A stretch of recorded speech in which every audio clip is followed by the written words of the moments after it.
Welcome students to my YouTube channel. Students, now we will discuss about our next topic in the chapter 2, motion in a plane from unit 2nd. The next topic is projectile motion, one of the important topic जो जहाँ से questions आ जाते हैं. Projectile motion क्या है? सबसे पहले projectile word हम किसको देते हैं, मतलब प्रोजेक्टाइल क्या है उसके बारे में हम देखेंगे. प्रोजेक्टाइल एक नेम है गिवन टू एनी बॉडी, किसी भी बॉडी को हमने नाम दिया विच व्हेन थ्रोन इनटू स्पेस, मतलब हमने उसको स्पेस में थ्रो कर दिया. उसके बाद उसका मोशन कौन कंट्रोल करेगा? Gravity alone.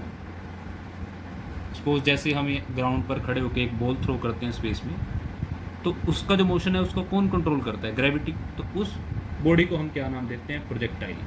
और उस मोशन को क्या हम नाम देते हैं? Projectile motion.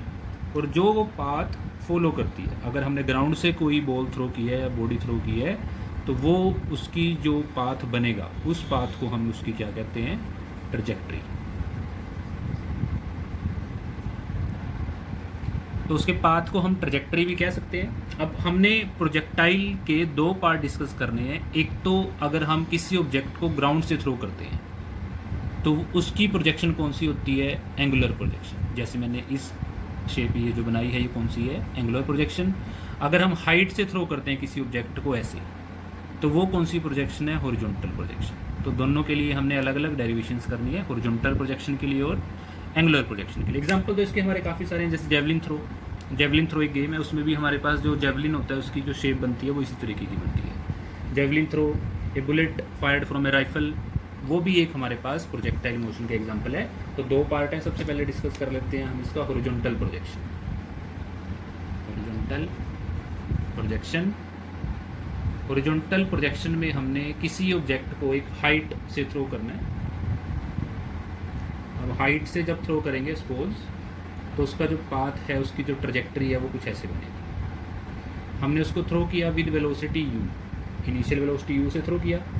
यहाँ से हमने उसको थ्रो किया, starting point is o. This is हमारे पास जो उसकी एक्सिस है वो हम ड्रा कर लेते हैं, X axis and Y axis. ये हमारे पास ग्राउंड है जहाँ पे वो फॉल करेगी, ए पॉइंट पे वो फॉल कर जाती है. उसके बाद हमारे पास एक्स कंपोनेंट उसका एक्स एक्सिस और ये वाई एक्सिस हमारे पास. तो सबसे पहले यहाँ से हमने उसको थ्रो किया, उसके बाद सपोज वो इस पॉइंट पर आ जाती है कुछ टाइम के बाद. तो उसने हॉरिजॉन्टल डिस्टेंस कितनी कवर की? एक्स. और वर्टिकल कितनी कवर की? Let Y. मतलब इनिशियल पॉइंट से पी पॉइंट तक उसने कितनी डिस्टेंस कवर की वो लिख लेते हैं. अब इनिशियल वेलोसिटी उसकी यू थी, पी पॉइंट पे उसकी वेलोसिटी कितनी हो चुकी है? वी. अब वी के दो कंपोनेंट बनाएंगे, कौन कौन से? वी एक्स और वी वाई. हॉरिजॉन्टल और वर्टिकल हमने उसकी दो कंपोनेंट बनाए. और ये जो ग्राउंड पे उसने डिस्टेंस कवर की, इसको हम उसकी क्या कहते हैं? रेंज. और कितनी हाइट से उसको थ्रो किया? Let the height will be H. तो सबसे पहले हमारा काम क्या है? जो उसने ट्रैजेक्टरी बनाई है ओ से लेके ए तक, हमने इसकी इक्वेशन निकालनी है. तो सबसे पहले हम क्या करेंगे? Trajectory of the projectile. Trajectory of the projectile. तो उसके लिए हमने जो पी पॉइंट लिया है, पी पॉइंट क्या है? पी पॉइंट पे उसकी हॉरिजॉन्टल डिस्टेंस निकाल लेंगे और वर्टिकल निकाल लेंगे. हॉरिजॉन्टल डिस्टेंस कितनी कवर की उसने? एक्स. और डिस्टेंस का फॉर्मूला क्या होता है? Speed into time. तो एक्स का फॉर्मूला क्या आ गया? U into t. और टी यहाँ से क्या आ गया हमारे पास? X upon u. अब वर्टिकल कितनी कवर किया उसने?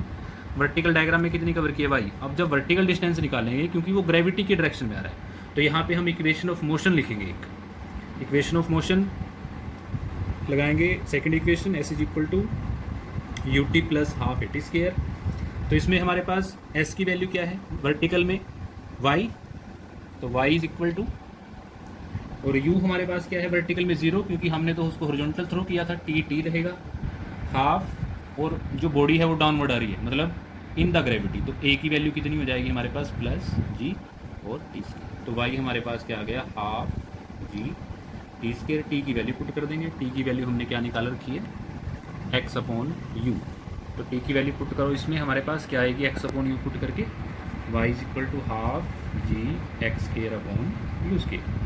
तो इसको हम ऐसे लिख सकते हैं, Y is equal to G upon 2 U square into X.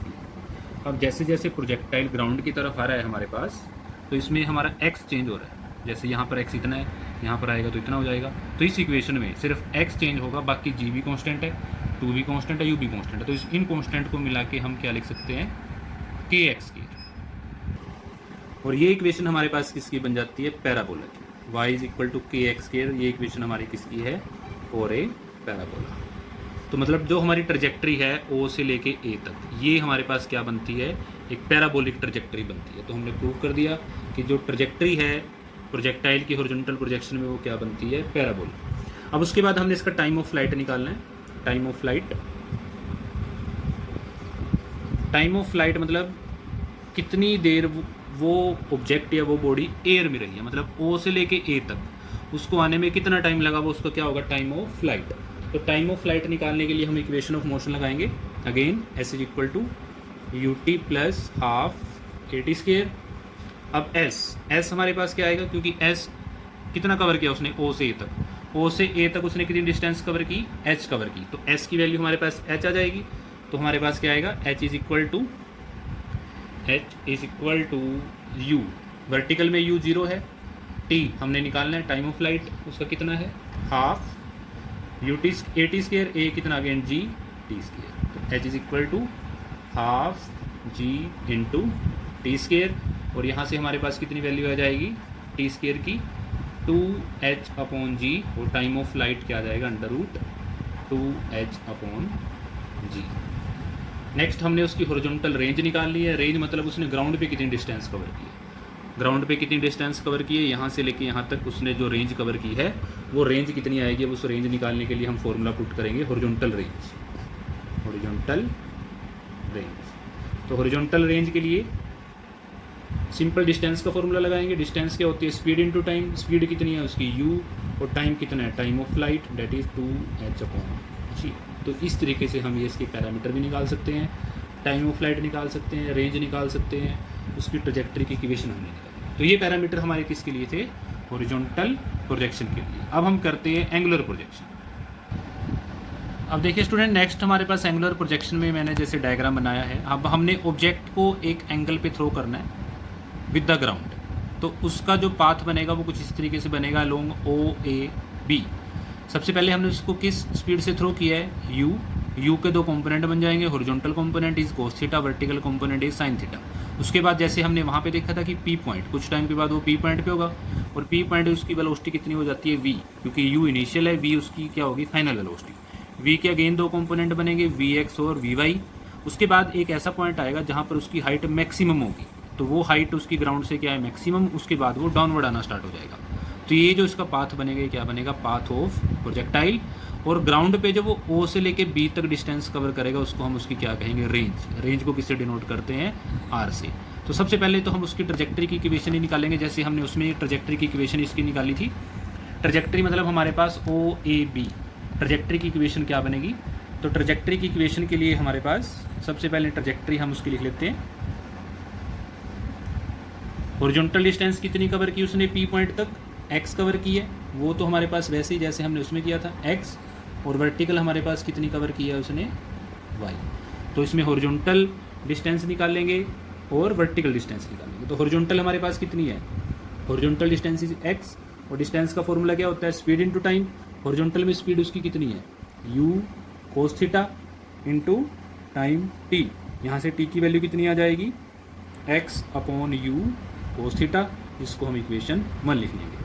अब वर्टिकल निकालने के लिए, वर्टिकल क्योंकि वर्टिकल जब ऑब्जेक्ट हमारा ट्रैवल करेगा तो वो अगेंस्ट द ग्रेविटी ट्रैवल करेगा, तो उसमें हम इक्वेशन ऑफ मोशन लगाएंगे, कौन सी, s is equal to U T plus half A T square, that is s is equal to U T plus half A T square.